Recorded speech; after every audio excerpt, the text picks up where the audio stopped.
내년도 초에 같은 경우에는 실적에 관련된 어떤 비관적인 예측 때문에 주가가 하락할 수 있다고 월가 전체가 말하고 있는데 그런 부분들이 다소 반영될 수는 있을 것 같아요. 다만 그 국면이 이제 이미 주가에 많이 반영돼 있기 때문에 약할 거로 보고 그 국면에서 최종적으로 그 국면만 돌아서면 오히려 반등에 들어갈 주식으로 지금 리밸런싱을 해놓는 거는 좋을 수 있다라고 저는 생각하는 거죠. KRX 인터넷 K뉴딜 같은 경우에 장기적으로는 100% 정말 아주 좋게 보고 있는 쪽인데 다만 올해 장세가 어떤 장세였냐면 강력한 긴축에 의한 바꿔 말하면 아주 강력한 금리 상승에 의한 밸류에이션 조정이 나타난 장세였기 때문에 이 인터넷 뉴딜에 대한 어떤 조정이 가장 클 수 있었다라고 생각은 듭니다. 하지만 제로 바꿔놓는 시점에 관해서는 K뉴딜 쪽으로 포트폴리오 이동이 돼서 비중 조절이 돼야 된다는 건 동의합니다. 하지만 그 시점은 저희가 기다리고 있다.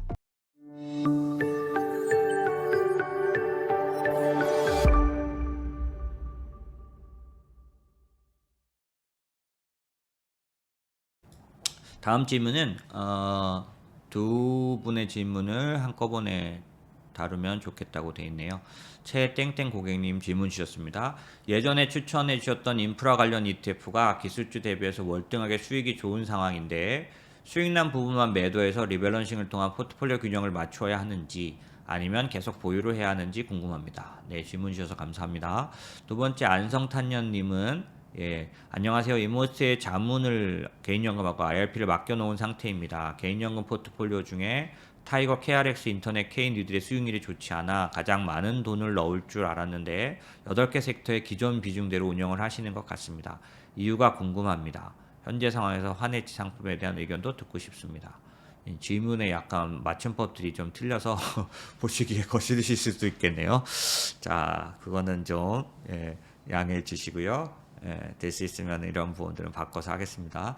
자, 그러면 질문 주셔서 감사드리고 이 질문에 대해서 하나하나 얘기를 좀 나눠볼까요? 첫 번째는 저희가 추천해드렸던 기술주들 중에서 어떤 부분들은 수익이 아직 좋은 상황이다. 또 올해 들어서도 여전히 좋은 그런 수익을 내고 있다. 특별히 이제 인프라 관련 ETF들을 저희가 포트에 많이 갖고 있었습니다. 이제 뭐 비중적으로 다 다른데요. 근데 이제 그쪽은 지금 현재 일어나고 있는 특별한 상황, 인플레이션 때문에 전체적으로는 안 좋지만 이 상황에서 기업이나 개인은 앞으로 침체를 대비해야 되기 때문에 점점점 투자를 줄이고 기본적으로 살림살이를 좁혀놓는 쪽으로 하지만 국가는 다른 상황이죠. 왜냐하면 지금 모멘텀을 놓치면 영원히 밀리거나 예기치 않은 사태를 맞을 수 있기 때문에 사느냐 죽느냐를 걸고 지금 국가들은 경쟁하고 있는 거죠. 그러다 보니 국가들은 지금 당장 어려운 점은 있지만 국가의 돈을 투입해서 국가의 정책을 사용해서 패권 전쟁이라든지 그 다음에 어떤 글로벌 경제 구조 변화에 대응해야 되는 그런 변화들이 있다 보니 대표적인 게 이제 밸류체인 재편이고 블록화죠. 자원 민주주의 같은, 그러니까 자원 민족주의 같은 그런 흐름들에 대해서 국가가 대응하고 있습니다. 그러다 보니까 국가별로 인프라나 이런 많은 투자들이 일어나는 경우가 올해 내내 이루어져 왔죠. 그러니까 그쪽에 관련된 기업들은 주가가 좀 괜찮은 상황이 됐을 겁니다. 그래서 아마 그런 말씀을 주신 것 같고요. 그런 경우에 그러니까 여전히 지금 괜찮은 그런 경우가 있다면 매도해서 리밸런싱을 통한 포트폴리오 균형을 맞춰야 하는지 계속 보유해야 하는지 궁금합니다 라고 말씀하셨는데 약간 뭐 100% 맞진 않겠죠. 그러니까 딱 잘라서 말씀드리기는 어렵겠죠. 왜냐하면 조금 전에 말씀드린 그런 인프라 관련이라든지 밸류체인 재편에 의한 그러한 국가별 캐펙스 사업에 사용되는 그러니까 관여된 기업이라서 오르고 괜찮은 거였다면 여기서 자를 필요는 없죠. 왜냐하면 내년도에는 더 또 본격적으로 이루어지게 될 테니까요. 본격적으로 이루어진다는 의미는 뭐냐면 이런 겁니다. 지금 미국 같은 경우에 국가 국가 규모의 어떤 인프라 사업이 이루어지는 것들 중에 대표적인 게 뭐냐면 그 IRA라 그래서 인플레이션 리덕션 액트라고 하는 그 인플레이션 감축법이지만 그게 다 뭐냐면 신재생 에너지라든지 아니면 전기차라든지 뭐 이런 환경에 관련된 투자라든지 이런 것들이 다 들어가 있는데요. 요거 이전에 훨씬 더 큰 금액으로 바이든이 통과시켰던 게 있어요. 그게 뭐냐면 인프라스트럭처 인베스트먼트 그 다음에 Jobs Act라는 거죠. J A 이런 식으로 불려졌어요. 요거는 아주 큰 금액. 요거는 큰 금액이 이미 법을 통과해가지고 돈이 다 대기하고 있는데 실행은 얼마 하지 못했어요. 1조 2천인데 1,000억도 잘 못했어요. 왜 못했냐면 공급망 병목 때문에 돈이 실제로 실행이 못된 거죠. 근데 이제 지금 아시다시피 공급망 병목 현상이 해결되고 국면이 바뀌었으니까 내년도에는 이제 막 돈이 더 투입될 겁니다. 거기다가 아까 말씀드린 IRA, 인플레이션 감축 법안 같은 경우에도 4천억에서 5천억 정도지만 아주 구체적인 돈들이에요. 이런 것들이 이제 막 사용될 거니까 당연히 올해 그 요런 것과 관련돼서 움직였던 기업은 내년도도 좋을 테니 지금 자를 필요는 없겠죠. 하지만 전체적으로 보면 이렇게 직접적인 거가 아닌 것들이라면 지금 현재 전체 흐름으로 봤을 때 거의 하락의 끝부분에 와 있다고 치다면 그러니까 덜 빠진 것들을 팔아서 지금 많이 빠져 있는 것들을 살 수 있는 타이밍으로는 좋다라고 할 수 있죠. 왜냐하면 올해 말까지 가면서는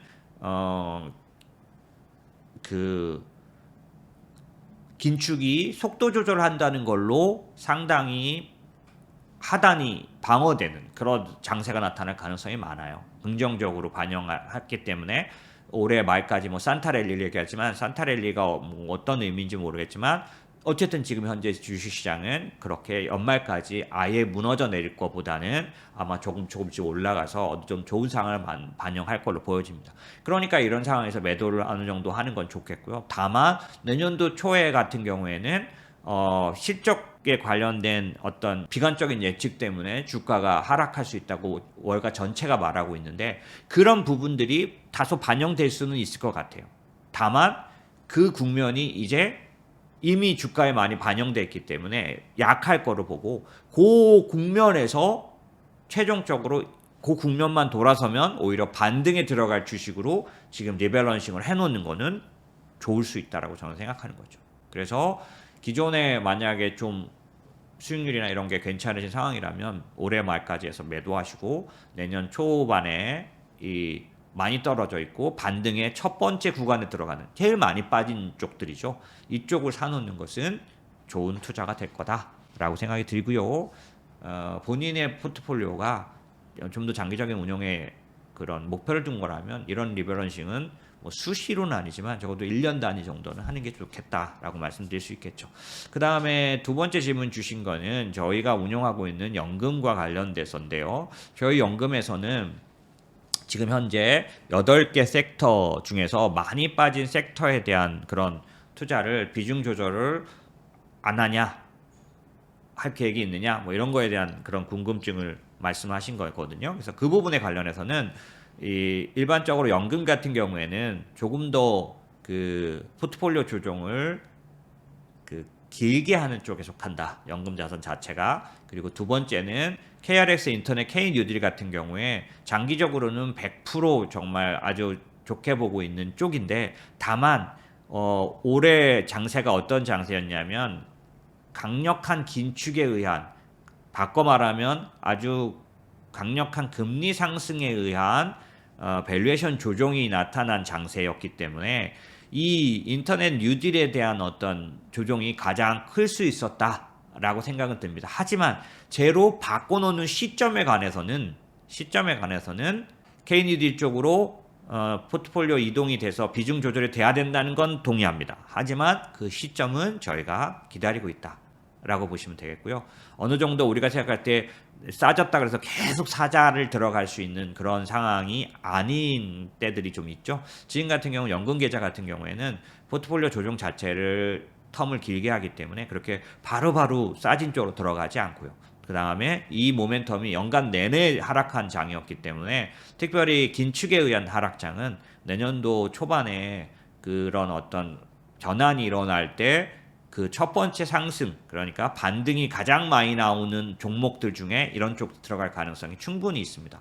그렇기 때문에 얘네들이 반등이 나올 거를 생각해서 이 얘를 바꿔놓는 부분도 있지만, 저희 8개 섹터에서 어느 정도 조정을 하는 거는 저희 같은 경우에는 큰 흐름에 따라서 하기 때문에 내년도에 그런 전환이 일어나고 나서 바꾸는 경우들이 있다라는 거. 그럼 좀 싸게 사는 거에 있어서 실패하지 않느냐라고 할 수 있는데요. 그렇지 않고 저희 가운데서 파는 것들을 비싸게 파는 경우들이 있기 때문에 그건 어느 쪽이 더 우월하냐라고 볼 수는 없고, 다만 저희가 포트폴리오 변경을 이 연금 개인연금이나 IRP 같은 경우에는 굉장히 짧게 하지 않기 때문에 전반적으로 이 업종에, 이 분야의 전체적인 그런 그 모멘텀을 보게 됩니다. 그래서 10년을 보면 굉장히 많이 올라갈 업종이라도 지금 1년 사이에는 옆으로 갈 수도 있죠. 그런 면에서는 업종 간의 비중 조절은 그렇게 간단하게 많이 빠졌으니까 사자 이렇게 할 수는 없다라는 거고요. 그런 의미에서 연금이나 IRP에 대한 비중 조절은 생각하시는 것보다는 빨리빨리 나타나지 않는 이유가 그렇고, 저희는 내년도 상반기 정도를 이런 변경의 어떤 계기로 삼아야 된다고 생각하고 있고요.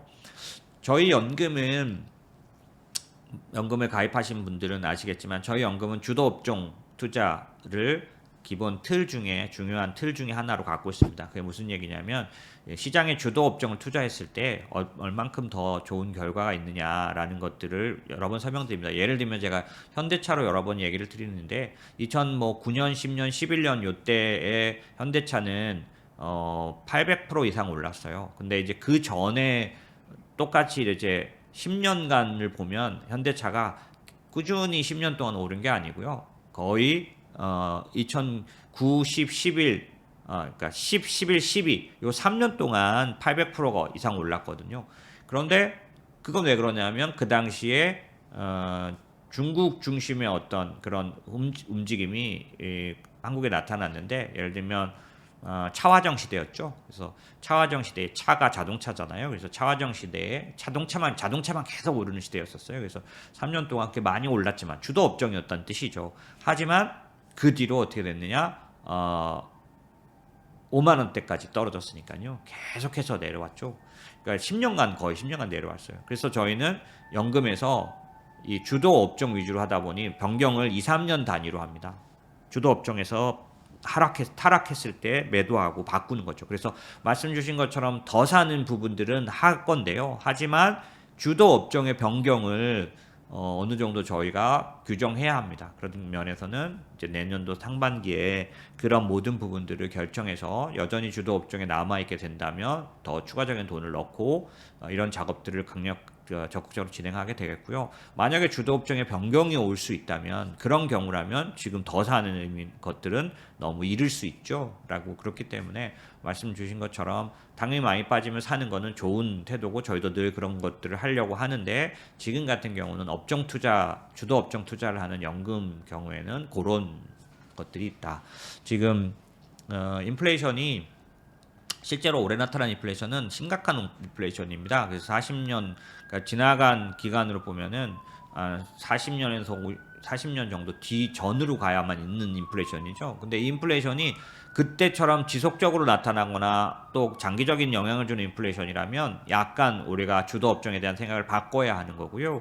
하지만 일시적이고, 이 인플레이션이 유동성에 의해서 나타났고 그걸 성격하게 다시 옛날로 돌아갈 거라고 말한다면 주도 업종 크게 바뀌지 않는 부분들이 있을 거예요. 그래서 그런 것들을 보고 연금은 리밸런싱 하는 게 맞습니다. 그거를 결정한 다음에 빠르게 그때 대응하는 1년짜리 3년짜리 계좌하고는 그 포트하고는 다르죠. 그런 측면에서 연금 같은 경우는 이런 때를 기다리고 있다라고 보시면 되고요. 마지막에 질문 주신 환해지 상품에 대한 거는 이제 크게 보면 지금 상황에서 미국 주식을 사야 하느냐, 미국에 투자해야 되느냐라는 부분이죠. 왜냐하면 달러 인덱스를 말하면 114인데 요게 유효 환율이라는 게 있어요. 그러니까 달러도 적정 가치라는 게 있죠. 적정 값이 있습니다. 근데 그 값으로 보면은 지금까지 한 70년, 80년, 90년 해가지고 전체로 봤을 때 한 근 사이클로 하면 50년 이상 사이클에서 가장 비싸진 3번 중에 한 번이에요. 그러니까 가장 높았던 지수까지 올라와 있는 거죠. 숫자로는 114밖에 안 되지만 달러 인덱스로는 그 달러의 실제 가치 대비 평가받고 있는 밸류에이션, 그러니까 주식으로 말하면 몇 배냐 이렇게 말했을 때 아주 최고 배수를 받고 있는 상태입니다. 그러니까 당연히 달러는 앞으로 추가 하락할 가능성이 높고요. 그게 빠를 거냐, 그 다음에 그 바로냐라는 건 아니지만 저희 의견은 변곡점은 지난 걸로 봅니다. 그러니까 가장 높은 달러가 가장 강한 상태는 지난 거죠. 점점점 이제 약해지죠. 하지만 천천히도 약해질 수도 있고 빨리 약해질 수도 있는데 이거는 상대 통화마다 다를 겁니다. 원화 같은 경우는 변곡점을 지나자마자 1,300원대까지 초기까지 뚝 떨어져 버렸으니까 아주 강력하게 달러가 원화에 대해서는 지나간 한 달 동안 약해졌었죠. 하지만 이 속도를 계속해서 1,300원 되고 1,200원 되고 1,100원 되느냐? 그런 적은 없죠. 그러니까 강력하게 그 원화 강세에 달러 약세가 나타났을지라도 이제 속도 조절에 들어가겠죠. 그래서 어느 정도까지 가면 이제 적정 가치 비율이 있기 때문에 거기서부터는 더 안 내려가게 되겠죠. 하지만 전 세계 모든 어떤 통화나 자산을 보면 달러는 계속적으로 내려갈 가능성이 있습니다. 본격적인 건 언제 나타날 걸로 보느냐? 달러의 본격적인 약세는 연준의 통화 정책과 아주 맞닿아 있습니다. 통화 정책이 이제 더 이상 안 올리거나 혹은 내리면 강력하게 달러는 약세로 전환됩니다. 뭐 그렇게 되면은 상대 통화들은 강하게 된다는 거죠. 그런 측면에서 보면 달러는 이제 점점점 약해지고, 그렇게 보면 미국 주식을 살 때 달러로 바꿔서 사는 건 무조건 손해가 아니냐라고 생각하셔서 미국 주식에 투자해도 되느냐라는 얘기가 있고, 그게 이제 환해지하고도 관련이 있으실 거예요. 그런 거에 대한 제 의견을 드리면, 첫 번째 늘 말씀드리지만 미국에 있는 기업을 사는 것이 환에 의해서 얻는 손해보다 훨씬 더 크다면 미국의 기업을 사야 한다. 미국의 기업을 사는 방법이 달러로 바꾸는 거기 때문에 어쩔 수 없이 달러에 의한 손해는 불가피하게 받아들여야 할 수가 있다. 다만 여러분들이 여러분의 전체 자산 중에서 달러 관련된 투자가 거의 대부분이다 라고 한다면 여기서 더 달러를 늘릴 필요는 없으니까 앞으로 내년도에는 신흥국 관련된 투자가 활발해질 가능성이 하반기부터는 있을 텐데, 그럴 경우에는 지금부터 들어가는 돈은 달러 투자보다는 당연히 다른 투자를 달러 환율에 관련된 수혜를 입는 쪽으로 하는 게 더 낫겠죠. 하지만 대부분의 제가 만나는 또 저와 관련돼서 이렇게 물어보시는 분, 대부분의 분들은 상대적으로 너무 국내 투자 부분이 높으신 분들이에요. 그걸 이제 홈 바이어스라 그래서 자기가 속한 국가의 투자가 항상 다 높죠, 어디나.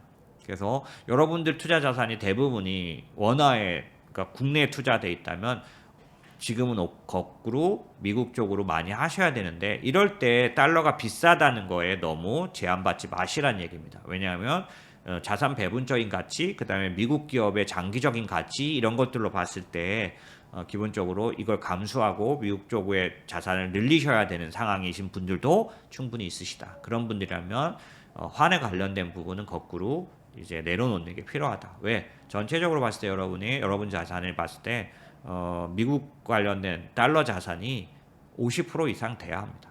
왜냐하면 문제가 생겨서 아주 극심한 위기가 와도 이건 좋은 구조고요. 요번에 그 코로나 이후에 상승할 때 어디가 더 많이 상승했냐 보셔서 아시고, 그 다음에 요번에 올해 내내 금리 상승 때문에 하락했을 때 어디가 더 많이 하락했냐 보시면 양쪽 다 미국이 더 많이 올랐고 미국이 덜 떨어졌습니다. 한국은 작년 7월부터 이미 빠졌죠. 올해 내내 안 좋았고 강도도 훨씬 더 떨어져 있는 상태입니다. 어쩔 수 없어요. 나쁠 때 더 나쁘고 좋을 때 덜 좋습니다. 물론 좋을 때 같은 경우에도 내년도부터 이제 내년도 중간에 달러 약세로 전환되는 강하게 전환되면서 신흥국이 좋을 때 잠시 6개월, 1년 정도 가까이 신흥국이 더 우세할 때도 있어요. 하지만 우리가 1년만 투자하는 상품이 아니라면 그 뒤는 또다시 미국이 더 우세해졌고, 그거는 이미 숫자가 인덱스가 다 말을 해주니까, 그런 측면에서 짧게 투자할 때는 원화가 더 우월하지만 여러분의 포트폴리오, 장기적인 포트폴리오, 자산 배분 포트폴리오에서는 달러는 원화 대비 50% 이상, 그러니까 적어도 전체 자산의 50% 이상이 달러 자산이어야 한다는 거죠. 그거는 꼭 주식만을 말하지는 않고요. 채권도 들어가고 그 다음에 대체 자산도 다 들어갑니다. 그런 측면에서는 미국 투자에 대한 부분은 거부감을 없애시는 게 좋겠다. 하지만 같은 투자라도 미국에 투자하는데 환해지가 돼 있는 상품을 선택할 수 있다면 100% 당연히 환해지 상품을 선택하는 게 좋겠다. 그래서 연금이라든지 이런 쪽도 저희가 ETF를 사지만 국내 설정된 ETF를 사느냐, 미국에 상장된 ETF를 사냐는 저희는 그때 그 세금에 맞춰서 하고 있습니다. 그래서 그런 측면으로는 같은 투자라면 환해지 된 상품을 사는 거는 적극 추천한다. 라고 말씀드리고 싶고, 그 외에 모든 투자에서는 환해지를 항상 생각해야 한다. 이제부터는. 왜냐하면 상대적으로 달러는 계속 내려갈 거고 원화는 상대적으로 일정 시간까지는 회복할 거니까 당연히 이 국면이 아주 긴 국면, 아주 강력한 국면이다라고 보기는 어렵고, 원화가 도대체 어디까지 내려갈 거냐라는 부분은 이 세상에서 가장 어려운 예측일 겁니다. 하지만 적어도 달러는 약해질 거고 원화는 상대적으로 같이 약해질 거가 아니니까. 왜냐하면 위안화가 강화가 되고 있고 엔화가 강화되고 있다면 여기에 영향을 제일 많이 받는 원화는 같이 강화될 가능성이 많습니다. 그러니까 뭘 하든지 간에 환해에 대한 해지는 생각해야 하는데, 환해지 때문에 미국 투자를 안 하고 그다음에 미국과 관련된 뭐 달러 자산에 투자하는 걸 안 하는 거는 어리석은 짓이다. 장기적으로 봤을 때는. 왜? 시간이 지나고 나면 너무나 차이나게 달러 자산이 좋았기 때문에 그 부분은 검토를 하시는 게 좋겠다라는 거고, 여전히 마지막으로 말씀드리고 싶은 말은 장기적으로 봤을 때는 미국에 관련된 미국 기업들에 대한 투자를, 그다음에 미국 자산들에 대한 투자를, 그게 채권이든 아니면 부동산이나 이런 대체 자산이든, 그래서 저희는 리츠도 미국 리츠와 한국 리츠를 다 갖고 있죠. 그래서 이런 식으로 장기적으로 봤을 때는 아직도 여전히 미국이 우월하다라는 거를 여러분들이 꼭 좀 반영하셔서 여러분 자산 전체에다가, 이번에 이제 주가가 여러 가지 자산들이 다 내려온 상황이니까 이럴 때 재편하기가 제일 좋으실 겁니다. 그래서 그런 재편을 하시는 그런 상황이 되시기를 바라고요. 제가 설명드린 내용들에 부족한 점이 있어서 잘 전달을 못했을지 모르지만, 장기적으로 저희는 10년, 20년 제가 이쪽에서 일해왔지만 미국 자산, 그러니까 달러 자산에 투자한 것들은 장기적으로는 굉장히 좋은 결과를 가져왔다라는 얘기를 드리고 싶습니다. 예, 감사합니다.